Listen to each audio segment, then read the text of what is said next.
గం గణపతయే నమః. హాయ్ అండి. అందరూ ఎలా ఉన్నారు? బాగున్నారా? నేనైతే చాలా బాగున్నానండి. ఈరోజైతే సంకష్టహర చతుర్థి వ్రతం అండి. పౌర్ణమి తర్వాత 4గో రోజు చతుర్థి వస్తుంది. ఆ రోజు సంకష్టహర చతుర్థి వ్రతం అని అంటారు. గణపతి పూజ అండి. విశేషంగా గణపతి పూజ చేసుకోవాలి. నెలకు ఒక్క రోజు వస్తుందండి ఇది. ఏదైనా తీరని కోరిక ఏదైనా ఉంటే తప్పకుండా గణపతికి మనం ఈ ఒక్క పొద్దు పట్టుకొని పూజ చేసుకోవచ్చు.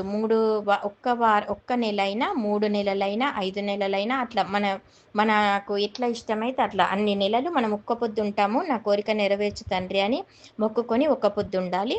పాలు పండ్లు టీ అట్లా తాగి ఒక్క పొద్దు ఉండాలండి.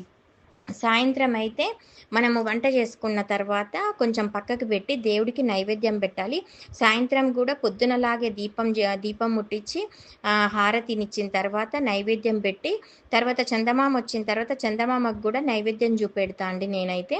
చందమామకు చూపించిన నైవేద్యము, గణపతి దగ్గర పెట్టిన నైవేద్యము 2 కొంచెం కొంచెంగా మనం పెట్టుకొని ఇంట్లో ఉన్న వాళ్ళందరూ కలుపుకొని మనము ఒక పొద్దిడవాలి. ఈ విశేషంగా ఇక్కడ చెప్పుకోవాల్సిన విషయం ఏందంటే, చంద్రుడిని చూసిన తర్వాత చంద్రోదయం అయిన తర్వాతనే మనం ఒక్క పొద్దిడవాలి. పొద్దంతా మనము చంద్రుడు రాకముందు ఏమీ తినకూడదు. పాలు పండ్లు టీ అంతేనండి తాగాల్సింది, తినాల్సింది. ఇదొక్కటి చేసుకొని మంచిగా మనం ఉండొచ్చండి. ఏదైనా తీరని కోరిక ఉంటే మటుకు తప్పకుండా ఉండండి. చాలా బాగుంటుంది.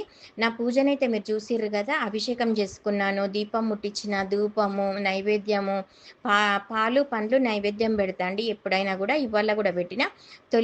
తొలి పండ్లండి మామిడి పండ్లు నేను ఫస్ట్ గణపతికే పెట్టిన. చాలా బాగా అనిపించింది. పూజ అయితే అంతా చూసారు కదా, ఎట్లుందో తప్పకుండా కామెంట్ చేయండి. మీరు కూడా కావాలంటే తప్పకుండా ఒక్క పొద్దు ఉండండి. చాలా మంచి జరుగుతుంది. ఓకేనా? లైక్ చేయండి, షేర్ చేయండి, సబ్స్క్రైబ్ చేయండి. బాయ్ అండి. Thank you.